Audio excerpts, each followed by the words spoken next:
नमस्कार दोस्तों, आज मैं आपके लिए लाया हूँ एक प्रेरणादायक कहानी। आइए शुरू करते हैं। एक प्रसिद्ध राजा था जिनका नाम रामधन था। अपने नाम की ही तरह प्रजा सेवा ही उसका धर्म था। उनकी प्रजा भी उन्हें राजा राम की तरह ही पूजती थी। राजा रामधन सभी के निष्काम भाव से सहायता करते थे, फिर चाहे वो उनके राज्य की प्रजा हो या अन्य किसी राज्य की। उनकी ख्याति सर्वत्र थी। उनके दानी स्वभाव और व्यवहार का गुणगान उनके शत्रु राजा तक करते थे। उन राजाओं में एक राजा था भीम सिंह, जिसे राजा रामधन की इस ख्याति से ईर्ष्या थी। उस ईर्ष्या के कारण उसने राजा रामधन को हराने की एक रणनीति बनाई और कुछ समय बाद रामधन के राज्य पर हमला कर दिया। भीम सिंह ने छल से युद्ध जीत लिया और रामधन को जंगल में जाना पड़ा। इतना होने पर भी रामधन की लोकप्रियता में कोई कमी नहीं थी। हर जगह उन्हीं की बातें चलती थी, जिससे भीम सिंह को चैन न था।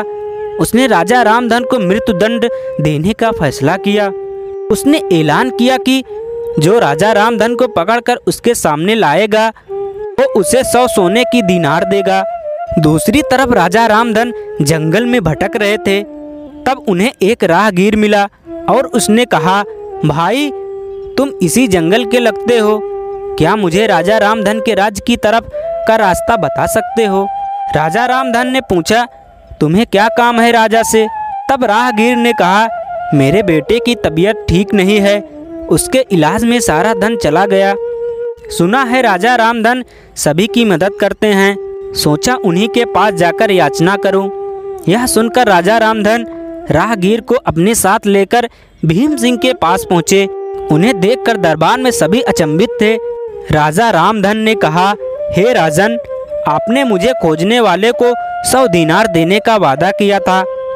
मेरे इस मित्र ने मुझे आपके सामने पेश किया है, अतः इन्हें वो 100 दीनार दे दें।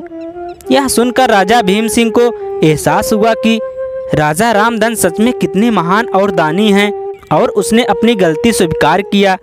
साथ ही राजा रामधन को उनका राज लौटा दिया और सदा उनके दिखाए रास्ते पर चलने का फैसला किया। दोस्तों, इसी को कहते हैं कर भला तो हो भला। तो दोस्तों, इस कहानी से आपको कुछ शिक्षा मिली हो, कुछ ज्ञान मिला हो तो मेरे चैनल को सब्सक्राइब, वीडियो को लाइक, कमेंट, शेयर जरूर करिएगा। धन्यवाद।